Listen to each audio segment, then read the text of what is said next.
नमस्कार दोस्तों बड़े दुख की बात है कि आज भी हमारे देश के अंदर जो सेमीकंडक्टर होता है, चिप, आपके मोबाइल में, लैपटॉप में, हर एक इलेक्ट्रॉनिक डिवाइस में ये जो चिप लगा रहता है, इसकी मैन्युफैक्चरिंग आज भी हमारे देश में नहीं होती। खैर जो भी है, काफ़ी देर आए, लेकिन भारत सरकार ने फाइनली पिछले साल एक पॉलिसी लॉन्च की जिसके तहत ये कहा कि जो भी कंपनी भारत के अंदर सेमीकंडक्टर बनाएगी, चिप बनाएगी, उसको अच्छा खासा सब्सिडी दिया जाएगा। इनफैक्ट इतना ज़्यादा सब्सिडी है कि बहुत से कंपनीज अट्रैक्ट होना चाहती हैं। जैसे कि फॉर एग्जांपल अगर आप 1 लाख करोड़ रुपए का प्रोजेक्ट लगा रहे हो तो यहाँ पर 50,000 करोड़ रुपए भारत सरकार अपनी तरफ से देगी। तो ये पिछले साल लॉन्च किया गया था। अब यहाँ पर हुआ क्या है कि जो इसका सेकेंड फेज है पॉलिसी का, वो सरकार लाने जा रही है और इसमें जो अमाउंट है, टोटल यहाँ पर जो सरकार का आउटले है, वो भी बढ़ाया जाएगा। ये आप देख सकते हो खबर, in new chip push centre ready with $15 billion blueprint, क्योंकि पिछली वाली जो पॉलिसी थी वहां पर $10 बिलियन बोला गया था, अब इसको बढ़ाकर $15 बिलियन बोला जा रहा है। मतलब कहीं ना कहीं सरकार जो है और ज्यादा इसको पुश करना चाहती है। तो इसको डिटेल से समझेंगे कि एग्जैक्टली है क्या, आपको काफी कुछ जानने को मिले। चलिए शुरुआत करते हैं और सबसे पहले ये देखते हैं कि एग्जैक्टली होने क्या जा रहा है। देखिए, भारत सरकार प्लान कर रही है कि जो पॉलिसी लाया गया था, चिप मैन्युफैक्चरिंग इंसेंटिव पॉलिसी, जिसके तहत भारत सरकार काफ़ी सारा सब्सिडी देना चाह रही थी कंपनीज को कि वो भारत में चिप की मैन्युफैक्चरिंग करें। तो यहाँ पर इस पॉलिसी में जो फंडिंग आउटले रखा गया था सरकार के द्वारा, वो रखा गया था $10 बिलियन, वो फर्स्ट फेज में। लेकिन अब सरकार कहीं ना कहीं सेकेंड फेज में इसको बढ़ाकर $15 बिलियन करना चाहती है। मतलब $5 बिलियन और ज्यादा इसके अंदर फंडिंग करेगी सरकार, ताकि और ज्यादा चिप की मैन्युफैक्चरिंग भारत में हो सके। देखिए, अगर आपको याद हो, पिछले साल यहां पर टाटा को मंजूरी दी गई थी। बेसिकली टाटा देश का पहला कमर्शियल फैब्रिकेशन प्लांट ये गुजरात के धोलेरा में बना रहा है, आप सबको याद होगा। और जाहिर सी बात है, टाटा ये अकेले नहीं बना रहा है, क्योंकि टाटा के पास इसको बनाने का एक्सपीरियंस नहीं है। तो यहां पर जो ताइवान की कंपनी है PSMC, power chip semiconductor manufacturing corporation, उनके साथ मिलकर बना रहा है। और इसका जो कुल लागत आएगा इस पूरे प्लांट का, वो 91,000 करोड़ है। इसके अलावा आपको याद होगा, सरकार ने 3 और प्लांट के लिए मंजूरी दे दी थी। लेकिन ये जो प्लांट थे, ये चिप की मैन्युफैक्चरिंग नहीं करेंगे। बेसिकली ये असेंबली और टेस्टिंग प्लांट है, जिसको ATMP और OSAT कहा जाता है। तो यहां पर बेसिकली क्या है ना, जो असेंबली और टेस्टिंग प्लांट्स होते हैं वो थोड़ा सा लेस कॉम्प्लेक्स होते हैं। जो सेमीकंडक्टर फैब्रिकेशन प्लांट होते हैं, जहां पर चिप की मैन्युफैक्चरिंग की जाती है, वो बहुत ही ज्यादा कॉम्प्लेक्स प्रोसेस होता है और हर किसी के बस की बात नहीं है। यहां पर कुछ ही कंपनीज हैं देश के अंदर जिनके पास उसको मैन्युफैक्चरिंग करने की कैपेबिलिटी है। तो यहां पर अगर हम असेंबली और टेस्टिंग प्लांट की बात करें, तो सबसे पहला जो प्लांट है वो अप्रूव किया गया था पिछले साल जून 2023 में, जहां पर यूएस की जो कंपनी है माइक्रोन टेक्नोलॉजी, वो यहां पर भारत में असेंबली और टेस्टिंग प्लांट बना रही है। इसके अलावा यहां पर टाटा के द्वारा भी एक असेंबली प्लांट बनाया जाएगा, वो होगा आसाम के अंदर। और जो तीसरी फैसिलिटी है वो बनाया जाएगा CG पावर, भारत की जो कंपनी है CG पावर, साथ ही साथ industrial solution of Murugappa group, उनके द्वारा मिलकर इन पार्टनरशिप विथ जापान की एक कंपनी है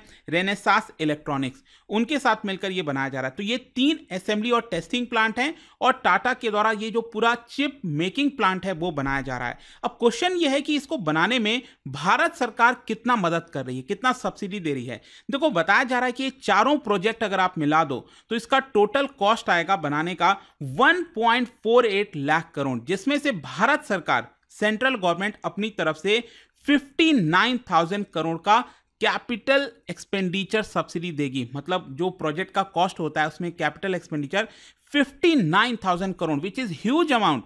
आप देख सकते हैं यहां पर अगर आप अलग अलग प्लांट की बात करिए, टाटा के द्वारा ये जो मैन्युफैक्चरिंग प्लांट बनाया जा रहा है, इसमें कुल लागत 91,000 करोड़ का है, लेकिन एलिजिबल जो कॉस्ट है सब्सिडी के लिए वो होगा 67,956 करोड़।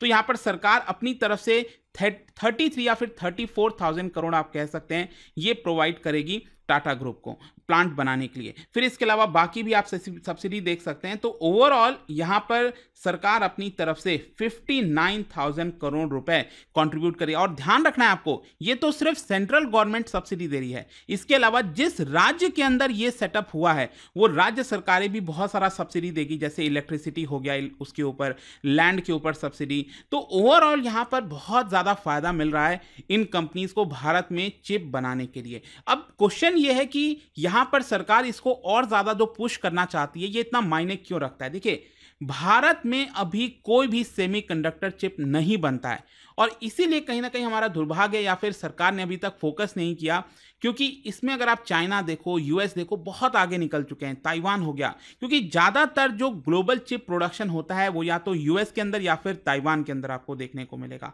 इनफैक्ट यूएस जो है वो बहुत सारा इंसेंटिव स्कीम लेकर आता है, जैसे कि $50 बिलियन का स्कीम, मतलब हमसे कई गुना ज़्यादा जो सब्सिडी है, जो स्कीम है, वो यूएस प्रोवाइड करता है। सिर्फ यही नहीं, अभी क्या हुआ है, जब से चाइना के साथ टेंशन स्टार्ट हुआ है, यहाँ पर यूरोपियन यूनियन के अंदर बहुत सारी जो कंट्रीज हैं वो भी यहाँ पर काफ़ी ज़्यादा सब्सिडी देने को रेडी हैं कंपनीज को, कि वो कंपनीज यूरोप के अंदर जाएं और मैन्युफैक्चरिंग करें, और वो भी सब्सिडी उतना दे रहे हैं जितना अमेरिका देने के लिए रेडी है। तो भारत के लिए बहुत चैलेंजिंग है कि कैसे हम इन कंपनीज को अट्रैक्ट करें कि आप भारत के अंदर आएं। और यही कारण है, जैसा कि आप समझ पा रहे होंगे, कि सरकार ने क्यों डिसाइड किया कि यहाँ पर जो फंडिंग आउटले है उसको $10 बिलियन से बढ़ाकर $15 बिलियन किया जाएगा। अब देखिए, यहाँ पर जो डोमेस्टिक फैब्रिकेशन प्लांट सेटअप किया जा रहा है, ये कहीं ना कहीं भारत के लिए इकोनॉमिक और स्ट्रैटेजिक इंपेरेटिव भी है, क्योंकि ये जो चिप होता है, जो मैं आपको स्टार्टिंग में भी बता रहा था, ये आज के डेट में हर एक चीज में इस्तेमाल होता है। चाहे आप रॉकेट की बात करिए,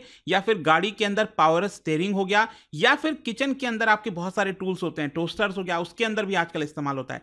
जहां पर भी आपको थोड़ा भी इलेक्ट्रॉनिक्स वाली चीजें देखने को मिलेगी, वहां पर चिप का को इस्तेमाल देखने को मिलेगा। और क्या है कि आज के global climate of geopolitical tension में, जहां पर चाइना और यूएस के अंदर काफी ज्यादा भिड़न चल रहा है, रिलेशनशिप खराब हो गए, ऑल टाइम लो पर हैं, तो कहीं ना कहीं भारत भी इस अपॉर्चुनिटी का फायदा उठाना चाहता है, ताकि हमारी जो लोकल इंडस्ट्री है वो गवर्नमेंट के स्कीम्स के मदद से यहां पर चिप मैन्युफैक्चरिंग कर सके। लेकिन एक चीज आपको समझना है कि चीजें इतनी जल्दी चेंज नहीं होने वाली। It is not going to be so easy. ऐसा क्यों है, मैं आपको बताता हूं।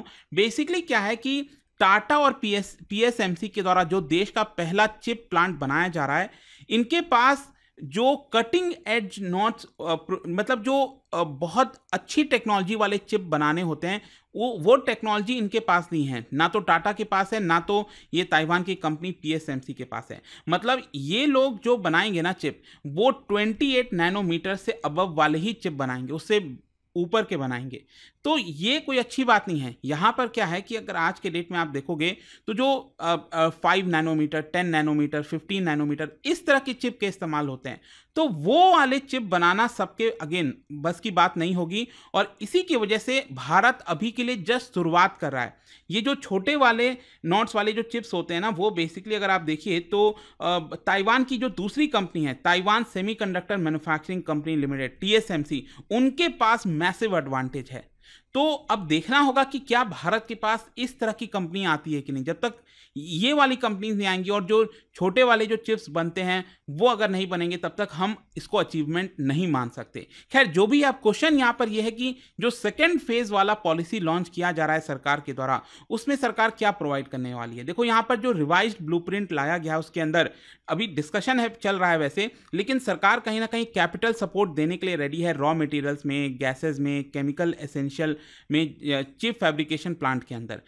लेकिन यहाँ पर एक इंटरेस्टिंग चीज क्या है, मैं आपको बताता हूं। बेसिकली जो पहला वाला फेज अभी तक चला है, उसमें कहीं ना कहीं सरकार को रियलाइज हुआ है कि जो वो सब्सिडी दे रही थी, कैपिटल एक्सपेंडिचर सब्सिडी दे रही थी, वो बहुत ज्यादा ही दे दिया है। मैंने आपको बोला है ना, 50% की यहाँ पर सब्सिडी सरकार ने तय किया था देने के लिए। और सरकार को रियलाइज हुआ कि जैसे माइक्रोन, जो यूएस बेस्ड कंपनी है माइक्रोन, आपको पता है अगर आप सेंट्रल और स्टेट गवर्नमेंट दोनों का सब्सिडी मिला लो ना, तो माइक्रोन टेक्नोलॉजी को 70% तक का फायदा हो रहा है। सोच के देखिए, 70% तक का। मतलब इसका यह हुआ कि यहां पर इन कंपनीज ने काफी ज्यादा फायदा उठा लिया भारत सरकार को, और ये सरकार को अब रियलाइज हो रहा है। तो अब कहीं ना कहीं सरकार वो 50% सब्सिडी उस पर शायद नहीं देगी, इसको कम करके 30-40% तक कर दिया जाएगा। एक्चुअली स्टार्टिंग में जब ये पॉलिसी लॉन्च किया जा रहा था, उसमें सरकार ने 30% का ही सब्सिडी का निर्णय लिया था। लेकिन क्या है कि माइक्रोन टेक्नोलॉजी जैसी कंपनी भारत में आने के लिए रेडी नहीं थी, इसी की वजह से सरकार को इसको बढ़ाकर 50% करना पड़ा। तो आई होप अब आप समझ पा रहे होंगे कि एग्जैक्टली इस समय चल क्या रहा है। एंड लेट्स सी कि सेकेंड फेज किस तरह से यहां पर जाता है और क्या क्या चीजें सरकार लेकर आती हैं। लेकिन अगेन, चिप मेकिंग बहुत इंपॉर्टेंट है। भले ही हमने अभी शुरुआत किया है, अभी बहुत लंबी जर्नी तय करना